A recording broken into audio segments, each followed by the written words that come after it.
welcome back to the last block of today's conference. And we will move from talking about charging in electric in general to more IT-oriented topic. And we will speak about the solution behind this charging point. For that, I'm welcoming Lenka Rychtářová here, who is the project manager in ChargeUp, who will be speaking about the solution of the digital twin for the CPOs. So please. Thank you. Good afternoon to everybody. My name is Lenka Rychtářová and I'm representative of ChargeUp company. I am involved in the electromobility already several years, and I started actually by delivering the CPMS solution to the charging point operators. Also, I was responsible for several migration projects that we migrate actually the existing charging infrastructure from one system to another. And lately, my focus is actually on the business development. So I am very often in the discussions with potential customer, with charging point operators. So let me today present you what is the digital twin of the charging point operator. Charging point operator is actually owner of the charging infrastructure. So the digital twin is actually EV charging platform, which provides to the owners of the charging infrastructure possibility to manage remotely the chargers. The EV charging platform must, of course, connect the charging stations and also to provide the possibility to the EV drivers easy way how to start charging, stop charging, and of course pay for the charging. There are several options how to do that, for example, through the mobile application or through the RFID card or payment card, or even through the car itself. Thanks to the plug-in charge features, it's possible to just plug the cable to the car and actually car authorize itself and start the charging instead of the customer and also pay for the charging. What is also very important is the roaming, because you have many players that are actually providing the charging infrastructure and a lot of mobile application. So the roaming provides the possibility to connect the electromobility. Last but not least is the openness of the system. The system must be prepared to integrate with the surrounding systems and, for example, to the spot market data. So what are the goals of such system? I would summarize that in 3 words. It's manage, monetize, and scale. So let's look into the features that are actually supporting those goals. Easy charge point management, that's quite straightforward. The system must be simply to use and support the operators and dispatchers to dispatch the charging station and manage the charging stations. So you should have some immediate actions as, for example, restart the charging station or analyze the logs and the others. What is very important right now is actually to support bulk operations. As the electromobility is rapidly growing and also the number of chargers is growing, the system must support, for example, bulk import of charging station, bulk connection, mass upgrade of the configuration, or mass upgrade of the firmware. Then hardware agnostic. It means that the system should support various types of the charging stations. As you can see on the slide, for example, Alpitronic chargers, circuit control chargers, and the others. Thanks to the standards that are currently in the electromobility, it's possible to connect, I would say, any type of the charger that is actually supporting this standard. Also, what is very important is to have the access to the real-time data. So you need to be aware how the customers are charging, what actually might be the faults on the charging infrastructure, and you need to react quite quickly. And as I already mentioned, it's very important to have APIs to be able to connect to the surrounding systems, as for example, to support billing and accounting processes. What I think is very important is also to have the reliable charging infrastructure.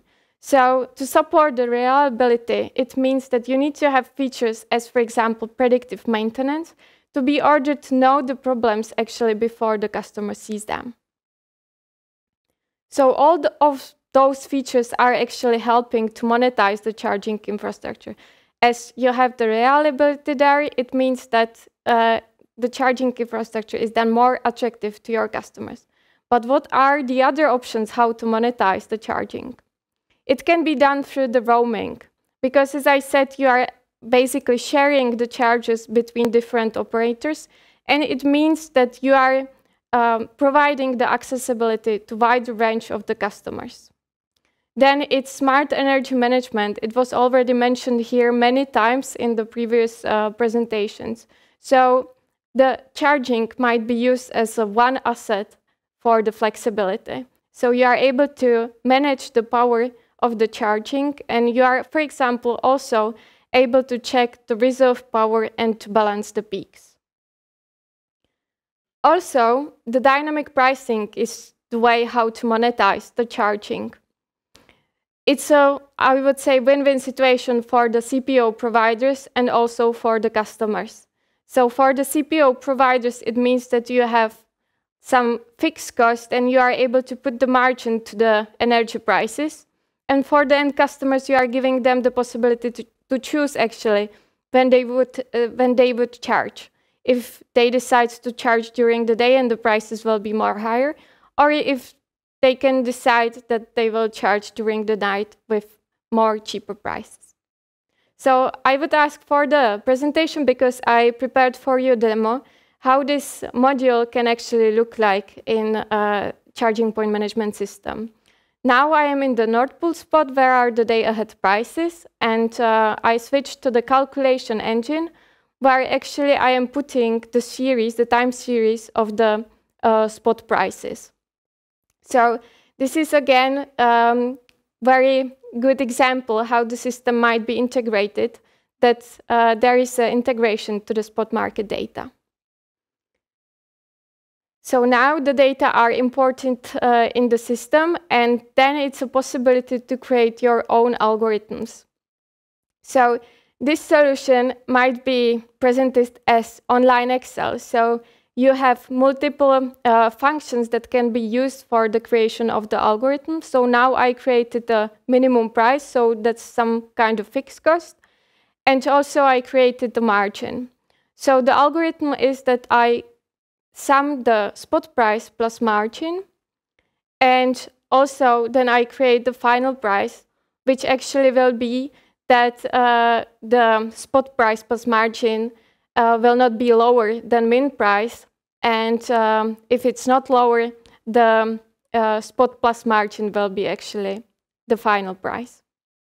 So it's giving a quite good opportunity to the CPO providers how to create their own algorithms and how to calculate the final price for the EV drivers.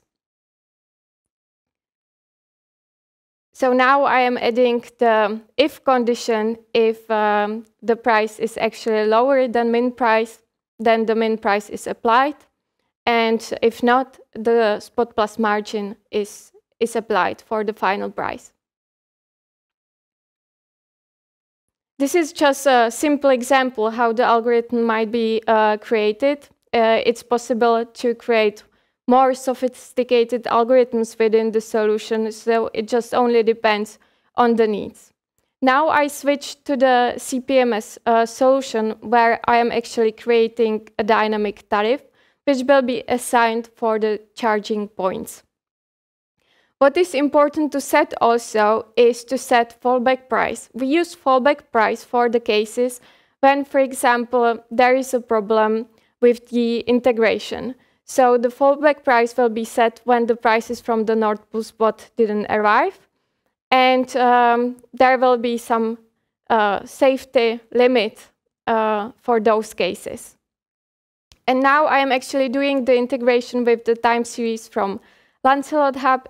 As you can see, it's quite easy to use. It's only to copy the ID of the time series and paste it to the CPMS solution and set actually the fallback prices that I already mentioned. After the saving the changes, you can see already the plan of the prices during the day. So you can see that every hour there is a different price for the charging.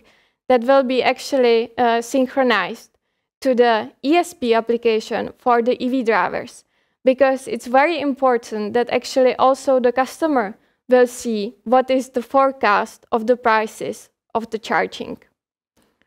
So now we are in the ESP application, and there is actually the forecast of the prices for the upcoming hours. Okay, I would ask to switch back to the presentation. Thank you. And last goal is to be able to scale. So the system must be robust and secure, and has the ability to actually scale the charging infrastructure, has the ability to connect tens of thousands charging points because the electromobility is rapidly growing. It also must be flexible enough because electromobility is quite a new topic, and there is a lot of new features and new approaches that are coming to the market. So the solution must be enough flexible to react on the needs of the customers, but also on the needs of the market. And last but not least is the easy migration. So it must be possible to migrate the charging infrastructure not within the weeks or months, but within the days. And my last experience is that it's actually possible to migrate the thousands of charging points within the single day. So if I should summarize that, there are three main goals that the system should support, and it's to easily manage the charging stations, it's to monetize the charging itself, and has the possibility to unlimited scaling. So thank you for your attention, and if there are any questions, I'm here to answer. Thank you for the presentation. It was really impressive. The dynamic pricing is the topic that was really mentioned here a couple of times today. Yeah.